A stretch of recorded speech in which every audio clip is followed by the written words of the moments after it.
Hi everyone, this is How to Get My Job. We've made this new series for anyone out there wondering how they can either get their first job, progress their career, or move into leadership. We are sitting down with amazing people within the design and product industry to ask them how their careers started, evolved, and what advice they have for those coming after them.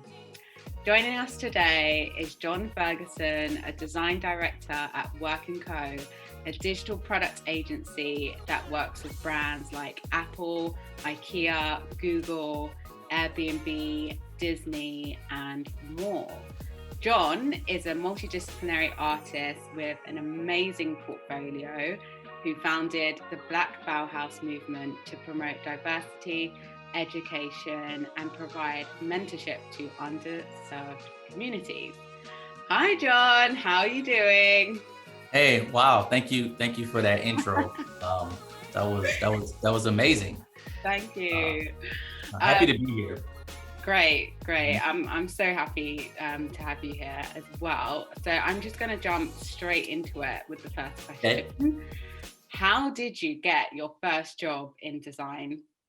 So actually, I got my first job right out of school. Okay, so just to give some context, I did a 2-year program. I went to the Art Institute of Atlanta, and one of the sale pitch, they said 2 things are going to happen after your 2-year program, which like resonated with me so much. Was they said 2 things that happened. They said over the course of your studies, you'll build up a portfolio. And at the end, we're going to have a portfolio show where, your professors come and they'll critique, give feedback. And they said the second thing is we're going to open it up to industry people like professionals. They're going to come, like agencies, they'll come and, look at your work and give you the opportunity to talk about your work. And most times, people get a job. And that's all I needed to hear. When I heard that, I just went right into like focus mode for like 2 years. I would say like the portfolio is like your currency. That's like the most important currency you can have, having a strong portfolio. That's how I got my job. Yeah, no, that's super helpful to anyone out there who's figuring out what it is that will help them get their foot in the door. Right. And I say real quick, I add to that because I was thinking about this morning as well. Like during as I was studying, as we were in school, one of the things that happens is everyone is given the same assignment. Everyone's probably going to approach the assignment different, but you're going to have like the same stuff in your portfolio, right? And I knew that like towards my last year, I started thinking, okay, I really need to like make my portfolio stand out and be different, a little bit different than, what other people are doing. But then there was also this thing called digital media. And so, just out of my curiosity, I decided to take that class and just fell in love with digital. And so what ended up happening during my portfolio show, not only did I have my physical portfolio, right, with all the stuff that I've done, but I also took all that and digitized it and created this like CD-ROM where it had my portfolio. And so that was like one of those unique extra credit that I did, that I think kind of gave me the edge a little bit when, some of these companies came through. How did you manage to make the switch from senior designer to design director? So, along my journey, I've always made it was always important for me to build bridges with people. So that was like, I would say like the relationship building part really helped me sort of progress in my career. And that's where I met some of my mentors. In terms of like just progressing, so, there was like a progression for me. I started out as like a junior designer, senior designer, and then I went on to art director, senior art director, and then associate design director. And then after that, that's how I got into being a design director. So it was a very sort of progressive flow for me, right? Yeah, no, that makes sense. I like to add to that. There's no linear path like that. I'm not saying that that's the path you should take. That's Mm. just what that was my experience. So it just really depends on the person and where you're at. What do you think are the types of qualities that make a good designer and a good director? Uh, a few things. I would say one is to stay curious. I think another is to be vulnerable. The vulnerability. I think as a leader, it's important to be vulnerable. One of the things that I practice a lot is when I'm working with designers, like I like to be in the trenches and hands-on with the designers in the beginning. And I like to just sort of open myself up and just, show like that vulnerability of just show all the work that I'm doing, that I'm thinking about, the concepts, whether it's good or bad. When you start to do that and not have an ego and just be vulnerable and just, Mm. be human, I think that's people start to respect you. And that's the important thing. Like the important thing in leadership is really getting people to, I don't want to say follow you, but just to respect you and want to work with you and build that trust.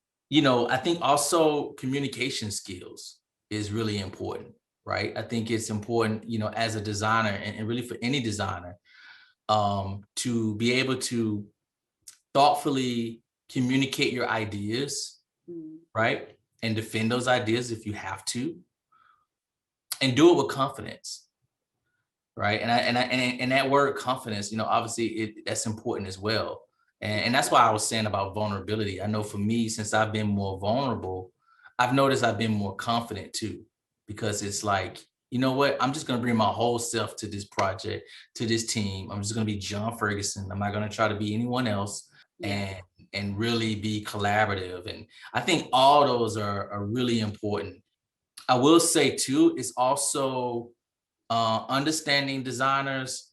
I don't know if this is right word, like love language or design Yeah. language, right? Yeah. Right? Like, or not love language, but design language, right? It's being able to tune like that leadership or tune the way you sort of mentor to certain people's styles. So, over the years, I've learned like, some people, they want you to be more direct. They want more direct criticism of the work, right?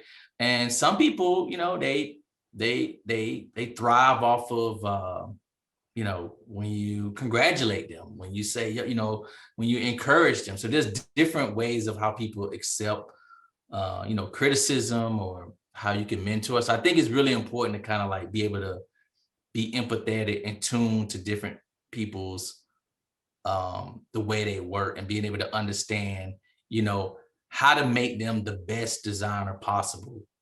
I lost my train of thought when I was talking about curiosity. I think it's really important.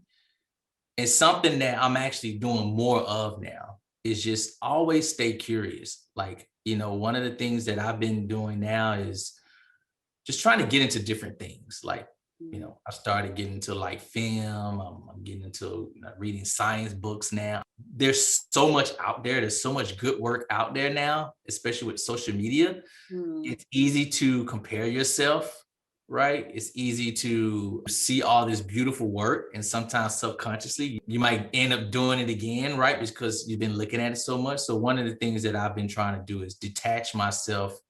I love watching, looking at work and being inspired, but just do other things outside of design and try to, get inspiration from other types of area.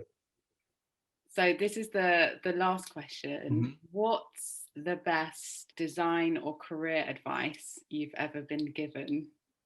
I would say the best, and this is pretty straightforward. This career director was telling me, he was like, just be yourself.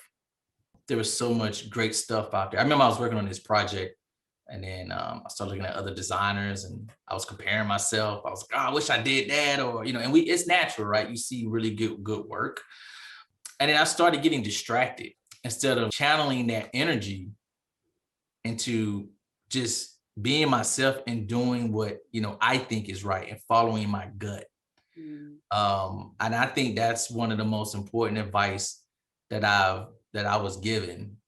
Instead of trying to be the best designer, for me it was more about, how can I do the best work that would not only please the client, right? And the users, but also will fulfill me as well.